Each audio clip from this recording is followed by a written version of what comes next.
What if this summer, travel wasn't just about the miles, but about meaning? Across the globe, travelers are seeking more than beaches and souvenirs. They're chasing memories that last longer than photos and stories that go deeper than postcards. In an era of fast check-ins and curated feeds, something is shifting. People want to feel, to reconnect, to stand in places where history whispers through stones, where the air carries spice, prayer, or poetry, and where the soul feels at home even, far from it. This summer, Emirates Airlines revealed its most booked destinations, and they tell a story louder than numbers. France, India, Sri Lanka, Lebanon, Morocco, Jordan. Places of beauty, yes, but also of depth, of heart, of heritage. These are not just trips, they are pilgrimages, to taste, to touch, to remember who we are and who we dream to be. From the lavender fields of Provence to the deserts of Wadi Rum, the world's most traveled paths now follow the soul.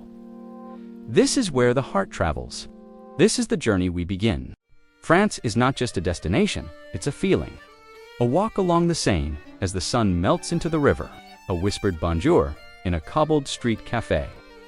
The silence inside a Gothic cathedral where time itself has knelt. From the lavender fields of Provence to the vineyards of Bordeaux, from the artist's brushstrokes in Montmartre to the golden light of the Côte d'Azur, France invites you to slow down, to savor, to feel. This is the country of Monet and Piaf, of Versailles and revolutions, of poetry carved in stone and pastry that tastes like memory. But it's not just history that lives here, it's presence. The smell of warm bread at sunrise, the laughter of lovers in the shadow of the Eiffel Tower, the click of vintage bicycle wheels along the Rhine. For those who travel to reconnect, France offers more than beauty. It offers depth, emotion, a sense that the ordinary, when felt deeply, becomes sacred. In a world that rushes, France reminds us to pause, not to escape life, but to taste it. India doesn't just speak to the eyes, it sings to the soul. It's in the saffron air of Varanasi at sunrise, where priests chant beside sacred flames and the Ganges carries both ashes and blessings downstream. It's in the vibrant chaos of Delhi streets, where tuk-tuks hum like insects, and centuries of empires breathe through every stone and spice. India is color, sound, fragrance. It overwhelms, then embraces, until the heart stops resisting and starts feeling. From the palaces of Rajasthan to the backwaters of Kerala, from ancient temples carved into rock to children dancing barefoot at festivals, this land pulses with memory and motion. It is a country where time folds in on itself, where the past is not forgotten, but lived. And through all the noise, India whispers something sacred, that life is not meant to be understood, but experienced. Travelers don't come here for quiet, they come for awakening, to surrender certainty, to discover beauty in contradiction, to let the spirit wander and perhaps come home changed. Sri Lanka is a whisper, a deep breath, a gentle hand on the shoulder of the rushing world. It rises from the ocean like a tear-shaped jewel, where emerald jungles cradle ancient ruins, and elephants walk beneath trees older than memory. In the temples of Kandy, incense spirals like silent prayers. In the hills of Nuwara Eliya, tea leaves are gathered like stories, softly, patiently, with reverence. Here, time flows slower, not wasted, just sacred. The rhythm of life aligns with the tides, the rains, the wind rustling through banana leaves. It's a land of healing, not just through Ayurveda or meditation, but through stillness, through simplicity, through the quiet return to what is essential. Fishermen balance on stilts above turquoise waters. Monks chant as the sun rises behind stupas, and waves wash over coral reefs that remember every tide. In Sri Lanka, the soul is not dazzled, it is soothed. You don't come here to conquer, you come to listen. And in that listening, you begin to feel whole again. Lebanon isn't just a country, it's a memory that stays in your chest long after you leave. In Beirut, the streets echo with music and resilience. Old stone buildings stand beside new dreams, and balconies overflow with laughter, laundry, and lemon trees. Every moment feels alive. A conversation in a bookstore, a wedding on a rooftop, a dance in the middle of a blackout.